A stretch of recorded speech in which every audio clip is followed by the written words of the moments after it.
Kalau kamu berpikir makanan sehat itu pasti mahal, faktanya makan sehat itu bisa dimanapun, bahkan di warteg. Asal kamu tahu caranya. Jadi kali ini saya akan share bagaimana caranya memilih makanan sehat di warteg. Yuk ikut saya ke warteg.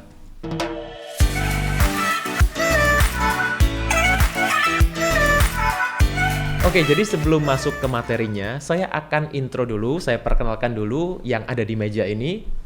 Healthy Cook. Jadi Healthy Cook ini adalah provider makanan sehat yang berdomisili di Surabaya. Jadi ada cateringnya, juga ada cemilan-cemilan sehatnya juga. Spesialisasinya Healthy Cook ini adalah personalized healthy catering. Maksudnya gimana? Bukan healthy catering yang biasa, tapi juga bisa menyesuaikan dengan kebutuhan tiap orang perorangan. Sesuai goalnya, sesuai kondisi kesehatannya, yang disesuaikan dengan kebutuhan masing-masing individu. Oke, sekarang kita akan masuk ke materinya. Halo Sobat Sehat, jumpa lagi bersama dengan saya Dr. Hans. Tapi kali ini saya tidak membuat video seperti biasanya, karena saya akan share gimana caranya berbuka puasa yang sehat. Dan tentunya tidak memberikan masalah-masalah kesehatan, gula darah, kolesterol, asam urat, dan lain-lain. Simak setelah yang satu ini.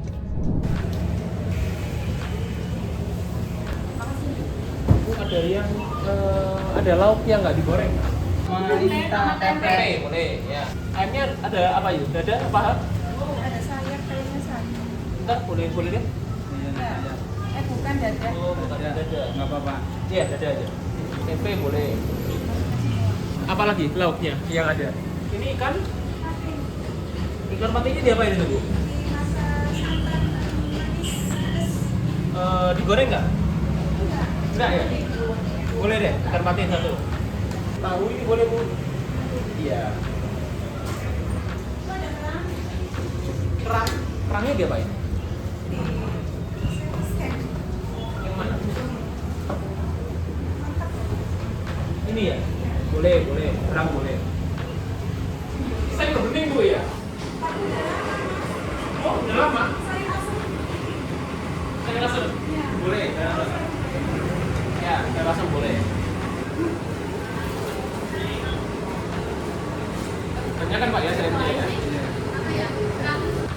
Yang depannya ini? Share apa? Tanggung. Ini deh, ini aja. Yang ini aja. Ya.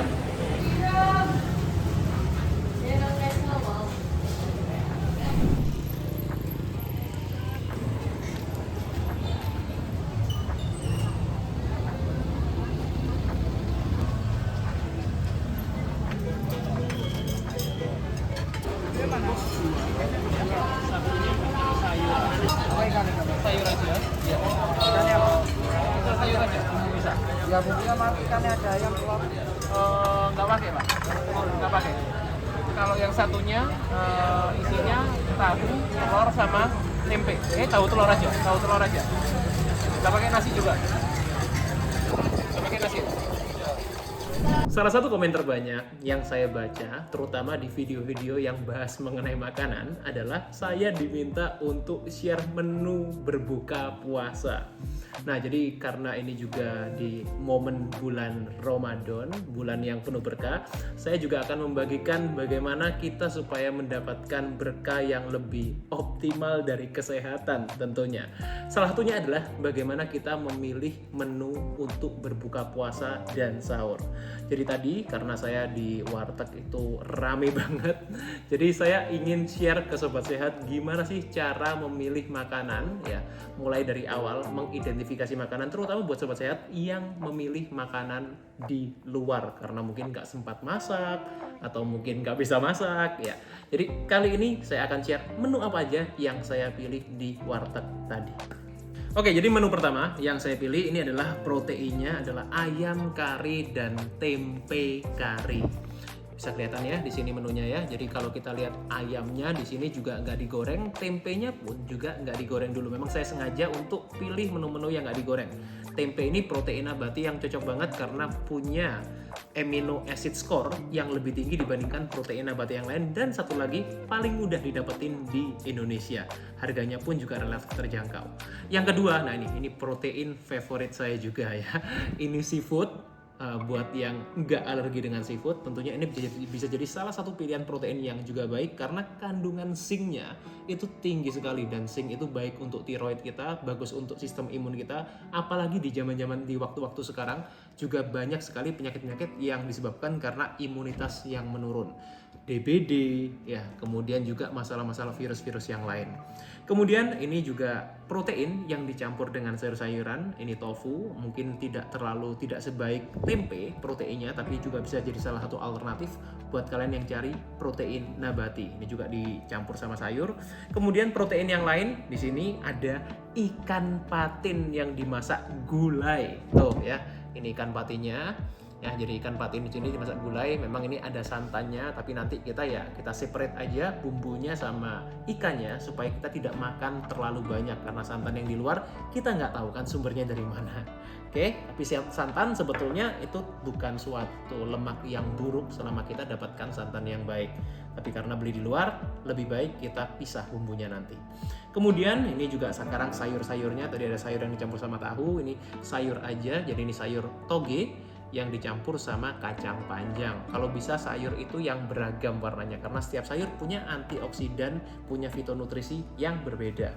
Dan yang terakhir ini adalah sayur favorit saya, tapi saya nggak tahu rasanya gimana nanti ya. Sayur asem.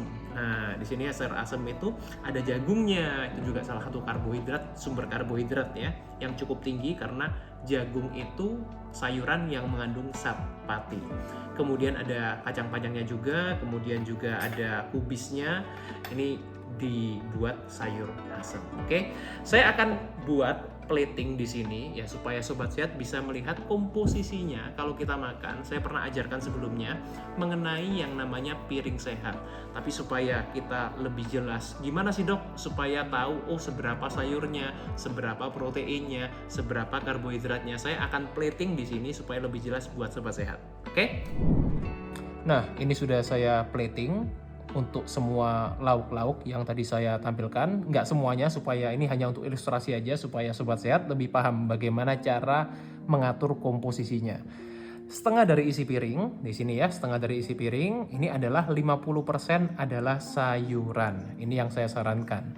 Jadi sayuran itu juga karbohidrat sebetulnya. Kenapa? Dalam arti berpikir, nggak ada karbohidratnya dok. Kalau misalnya sayuran, ada karbohidratnya.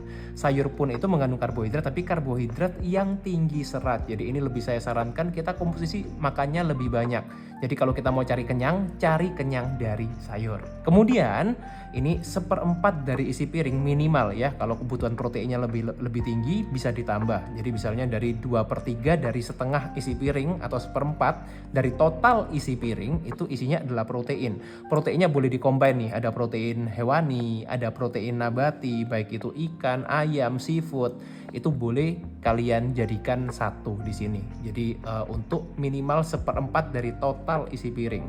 Kemudian 1/4-nya lagi di sini baru kita isi karbohidrat. Karbohidratnya boleh apapun di sini. Saya supaya lebih banyak relate ke teman-teman, ke sobat sehat, saya kasih nasi putih ya. Tapi karbohidratnya it's okay, bisa apapun. Yang penting adalah kita cari karbohidrat yang minim proses ya, kentang, ubi, singkong, nasi. Kemudian kita baru atur porsinya itu 1/4 dari isi piring total. Di sini side dish-nya saya ada sayur lagi ya. Jadi buat sobat sehat, misalnya kalau yang suka sayur, butuh lebih kenyang, boleh ditambahkan ke sayur-sayur yang lain lagi. Nah, setelah mau makan pun itu sebaiknya ada urutannya. Meskipun banyak orang yang bilang, nah dok, nanti kan juga keluarnya juga jadi satu, atau di dalam perut juga akan tercampur jadi satu. Nggak seperti itu ya, karena respon di dalam tubuh kita, terutama adalah respon hormonal kita. Bagaimana tubuh kita merespon terhadap setiap apa yang kita makan itu akan berbeda. That's why saya akan sarankan untuk awal yang dikonsumsi itu adalah makanan yang tinggi serat. Apa tadi? Betul, sayurnya. Jadi saya makan sayurnya dulu, nggak harus langsung dihabiskan, tapi ini yang lebih baik kita makan komposisinya yang awal lebih banyak dibandingkan kita makan-makan yang lain dulu. Jadi makan sayurnya, ini saya makan ya. Sayur toge sama kacang panjangnya. Nah, setelah kalian makan sayurnya, ini sebagai ilustrasi aja ya. Setelah kalian makan sayurnya cukup banyak, nah baru selanjutnya kalian makan proteinnya. Di sini ada kerang, ada tempe, ada ayam, ya. Kalian makan dulu proteinnya, setelah kalian makan komposisi sayurnya lebih banyak. Baru terakhir kalian makan nasinya.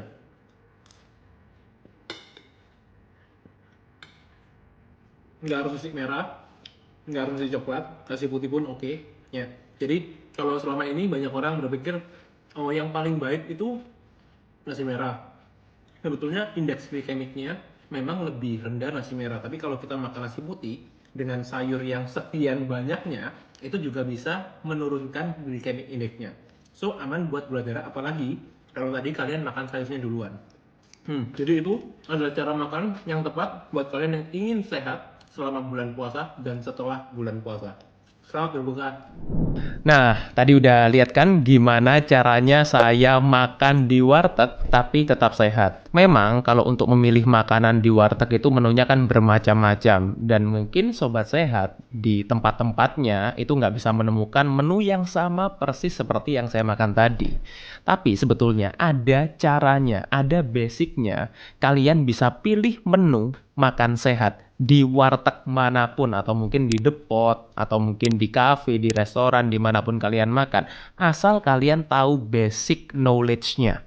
Nah, ilmunya seperti apa? Saya akan share kali ini. Yang pertama, yang perlu kita tahu adalah ilmu untuk mengidentifikasi makanan. Maksudnya gimana, Dok? Ilmu identifikasi makanan itu. Oke, disimak dulu ya. Sebetulnya ini adalah ilmu yang very practical, sangat praktis. Kalian bisa terapkan dimanapun. Yang perlu diidentifikasi itu apa sih? Ya, tentunya adalah apa yang ada di depan kalian. Apa yang ada di restoran itu, di cafe itu, di depot itu, di warteg itu, dimanapun. Yang pertama perlu diidentifikasi adalah makro dan mikronya. Masih ingat saya pernah bahas mengenai ada yang namanya makronutrisi, ada yang namanya mikronutrisi. Makronutrisi itu apa sih? Adalah nutrisi yang dibutuhkan dalam jumlah yang besar. Inilah yang selama ini selalu kita dengar dengan istilah kalori. Yes. Jadi yang menghasilkan kalori itu dari mana, Dok? Ya dari makronutrisi itu. Sedangkan mikronutrisi itu juga dibutuhkan tapi dalam jumlah yang jauh lebih kecil dibandingkan makro. Apa sih, Dok? Makro, mikro. Oke, kita bahas lebih detailnya. Makronutrisi itu apa sih? Ada 3. Yang pertama adalah karbohidrat, yang kedua adalah protein, dan yang ketiga adalah lemak. Mari kita breakdown satu persatu. Kalau kita tahu karbohidrat itu juga bukan hanya satu, bukan hanya nasi, bukan hanya kentang, bukan hanya roti. Di sini saya ingin bagi karbohidrat itu menjadi beberapa sub yang bisa sobat sehat pahami. Jadi karbohidrat itu kita perlu tahu esensinya apa. Yang pertama, karbohidrat itu isinya adalah zat pati. Zat pati itu berbeda dengan gula. Artinya apa? Zat pati rasanya tidak selalu manis. Contoh, kalian makan kentang, kalian makan nasi, kalian makan umbi-umbian, itu kan tidak semuanya rasanya manis, tapi mereka mengandung zat pati yang tinggi.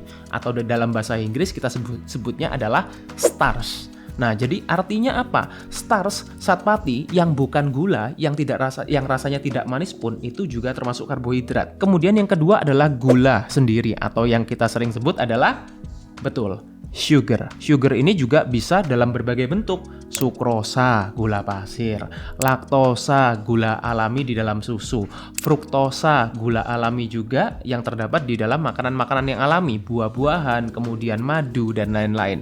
Kemudian karbohidrat itu juga terdiri dari serat atau fiber. Nah, fiber nanti dibagi-bagi lagi tapi nggak usah terlalu kompleks, kita belajar basicnya aja. Nah, serat ini yang alami kita bisa dapatkan dari mana? Dari sayur-sayuran, dari buah-buahan, kemudian juga dari sekarang yang cukup populer adalah dari porang. Ya, jadi serat dari porang, serat glukomanan, atau yang dibuat jadi beras porang, beras shirataki, mie shirataki, dan lain-lain, itu pun juga kandungan awalnya adalah serat, meskipun nanti bisa dicampur macam-macam ya di dalamnya. Kemudian makro yang kedua yang perlu sobat sehat pahami adalah setelah karbohidrat, protein. Nah, tadi protein ini yang paling penting diperhatikan adalah apa? Proses pengolahannya ketika kalian di manapun. Artinya, kalau kalian pilih protein yang baik. Contoh seperti ini, ayam goreng itu juga protein, ikan bakar juga protein. Tapi kalau kita lihat proses pengolahannya, mana yang lebih baik? Coba tulis di kolom komen, ayam goreng atau ikan bakar. Anyway, protein itu kan bisa kita bagi jadi 2, protein nabati, protein hewani. Simpelnya seperti itu. Nabati contohnya apa dok? Tahu, tempe, itu adalah protein. Kemudian hewani, contohnya apa? Ikan, daging, telur, ayam. Nah itu semuanya adalah protein hewani. Dan yang ketiga adalah lemak. Nah itu adalah makronutrisi yang ketiga yang sobat sehat juga perlu pahami. Lemak pun juga bisa kita bagi jadi 2. Ada lemak nabati, ada lemak hewani. Coba di sini, lemak nabati contohnya apa aja? Alpukat. Itu adalah buah yang unik. Karena apa? Karena dia tinggi lemak, berbeda dengan buah-buah yang lain. Kemudian kelapa, ya, bukan airnya ya, tapi daging kelapanya. Atau mungkin kalau dibuat santan, itu pun juga jadi lemak nabati. Kemudian kacang-kacangan tapi nuts. Karena semuanya di Indonesia tuh dikacangin. Jadi saya harus make sure dulu kacang yang saya maksud di sini adalah golongan nuts. Almond, macadamia, pistachio, walnut, mente. Nah, itu yang saya maksud. Kemudian biji-bijian, artinya apa? Seperti biji labu, biji bunga matahari, biji rami, dan lain-lain. Itu adalah lemak nabati. Lemak hewani, contohnya apa dok? Di dalam minyak ikan kod atau cod liver oil. Itu contoh dari lemak hewani. Kemudian juga hati sapi, hati ayam, dan organ-organ hewani yang lain itu kaya akan lemak hewani. Nah, artinya apa? Sebetulnya yang perlu kita perhatikan semuanya itu juga proses pengolahannya. Meskipun yang ingin saya lebih suggest, yang ingin saya lebih sarankan ke sobat sehat, yang paling riskan adalah antara lemak dan protein ini. Jadi 2 ini biasanya yang proses pengolahannya cukup mengkhawatirkan kalau kita makan di luar. Artinya apa? Kita mesti pintar-pintar memilih. Yang paling simple gimana sih dok? Yang paling simple adalah pilih menu yang jangan di deep frying. Jadi kalau kalian tadi nonton ya di video saya yang waktu saya waktu milih makan di warteg, saya tuh selalu tanya sama penjualnya, mungkin dari ibu-ibunya, bapak-bapaknya di sana. Saya selalu tanya, menu protein yang nggak digoreng apa sih di sana? Nah itu adalah tips pertanyaan yang paling mudah. Jadi kalian tanya apa yang nggak digoreng. Jadi misalnya kalau mereka langsung dimasak seperti kare itu kan jadi nggak digoreng, langsung dimasukkan ke dalam panci. Jadi mereka dimasak, jadi selukuk istilahnya seperti itu. Atau misalnya ditumis, itu masih lebih baik meskipun memang kalau di luar mostly tumisnya minyaknya cukup over ya. Tapi still better daripada kalau kalian makannya yang di deep frying. Jadi kalau kalian bisa dapatkan menu-menu yang soup atau yang di slow cook tadi, atau mungkin yang at least ditumis lah, itu jauh akan lebih baik. Itu yang paling penting untuk kalian memahami. Kemudian yang perlu kita juga tahu adalah mikronutrisi. Nah, jadi jangan anggap remeh mikronutrisi, meskipun selama ini yang selalu diangkat adalah kalori, dan kalori. Tapi mikronutrisi itu ibaratnya saya selalu bilang ini adalah tukangnya. Kalau kalian itu mau bangun rumah, artinya kalau kalian ada bahan-bahannya tapi nggak ada tukangnya juga nggak jadi kan. Nah, artinya mikronutrisi itu meskipun dalam jumlah yang kecil, kita tetap perlu untuk perhatikan. Mikronutrisi itu apa sih dok? Oke, mikronutrisi adalah vitamin dan mineral. Sering dengar kan? Nah, tapi vitamin itu apa? Vitamin A, vitamin D, E, K itu adalah vitamin yang larut dalam lemak. Vitamin B, C, vitamin yang larut dalam air. Pelajarannya seperti itu kalau sobat sehat masih ingat. Mineral, contohnya apa? Banyak sekali. Kalium, magnesium, natrium, fosfor, klorida, iodium. Nah, itu semuanya adalah mineral. Dibutuhkan dalam jumlah kecil, tapi sangat berperan untuk tubuh kita. Sebetulnya kalau kalian dapatkan dari makanan-makanan yang utuh, tadi seperti yang dari makronutrisi, dari sayur, dari buah, dari protein hewani, dari lemak nabati, dari lemak hewani, sebetulnya ini sudah mencakup semuanya. Kenapa banyak orang sekarang itu kekurangan vitamin, kekurangan mineral? Karena mereka banyak mendapatkan makanan-makanan dari makanan yang betul ultra processed food atau bahan-bahan yang sintetis. Inilah yang menyebabkan kita banyak kekurangan vitamin dan mineral yang terkandung secara alami dari makanan-makanan. Oke? Nah, yang terakhir yang ingin saya ajarkan, saya sharingkan ke sobat sehat adalah kita memahami mengenai porsi. Jadi kalau kita sudah paham, oh ternyata tadi Dr. Hans kasih tahu untuk mengatur piring sehat seperti apa yang tadi sobat sehat udah tahu. Oh, jadi identifikasi makanan itu kita harus bisa membedakan mana yang protein, mana yang karbohidrat, mana yang lemak. Gitu ya, jadi supaya kita bisa memilih apapun menunya. Yang terakhir adalah mengenai porsi ini, karena banyak orang berpikir, dok saya porsinya seberapa ya makannya ya, dalam arti mungkin kalau secara komposisi tadi kan belum bisa benar-benar kita merepresentatifkan porsinya seberapa banyak. One thing that I need to remind ya, yang saya perlu ingatkan adalah porsi itu tidak selalu berbanding lurus dengan kalori. Dan kalori pun juga tidak berbanding lurus dengan nutrisi. Artinya apa? Kita tidak bisa bilang, oh kalau porsinya sekian, kalorinya sekian, nutrisinya sekian. Belum tentu, karena ketiganya itu tidak bisa berbanding lurus. Saya akan bawa suatu term yang mungkin saya juga kurang suka untuk pakai, jujurnya. Tapi ini yang mungkin dikenal lebih banyak orang adalah istilah eat clean. Nah, orang itu selalu berpikir, oh kalau kita mau makan sehat, kita makannya eat clean. Meskipun eat clean itu banyak sekali versinya. Ada yang bilang tanpa garam, tanpa gula, tanpa minyak, dan lain-lain. Ya. Nah, artinya saya juga selalu mengatakan gini, kalau kita memang makan eat clean, atau kita makan yang tujuannya itu untuk makan sehat, kita perhatikan jenis-jenisnya tadi, kita perhatikan proses pengolahannya, porsinya itu akan relatif lebih banyak. Itu wajar. Jadi kalau misalnya nanti saya akan berikan contoh ya, jadi makanan yang saya masak sendiri supaya Sobat Sehat juga paham. Oh ternyata eat clean itu porsinya bisa banyak ya, gitu. Dan kalorinya tidak tinggi. Berbeda dengan kita mungkin makan makanan di luar yang porsinya tidak besar tapi ternyata kalorinya tinggi sekali. Dan nutrisinya juga relatif minim, apalagi yang ultra processed food. Kemudian mengenai balance eating, ini juga term yang saya juga perlu luruskan ke Sobat Sehat. Karena gini, balance eating itu juga selalu diartikan, oh balance eating itu adalah sekian. Padahal balance eatingnya tiap orang itu berbeda-beda. Artinya apa? Yang disebut balance eating esensinya itu adalah kita punya makronutrisi dan mikronutrisi yang seimbang. Artinya seimbang itu berdasarkan tiap orang berbeda-beda ya, tergantung dari BMR-nya, basal metabolic rate, bukan BMI. Kemudian kondisi kesehatannya, apakah orang itu punya masalah metabolik seperti diabetes, gagal ginjal, kemudian punya penyumbatan pembuluh darah di jantung dan lain-lain. Itu kondisi kesehatannya akan berbeda-beda kebutuhannya. Dan juga terakhir adalah pola makan mereka dalam sehari. Jadi yang kita lihat itu bukan hanya sekali makan tapi juga secara overall dalam satu hari. Sesuai janji saya tadi, saya akan tunjukkan di sini ya. Di sini saya sudah buat masakan sendiri. Jadi kalau Sobat Sehat bisa buat masakan sendiri, tentunya akan lebih baik ya. Kalau nggak bisa, entah mungkin masih bingung cara masaknya, nggak ada waktunya, atau memang nggak bisa masak, kalian bisa beli di luar tapi dengan tips, dengan cara makan yang tadi saya share. Oke, jadi di sini ya.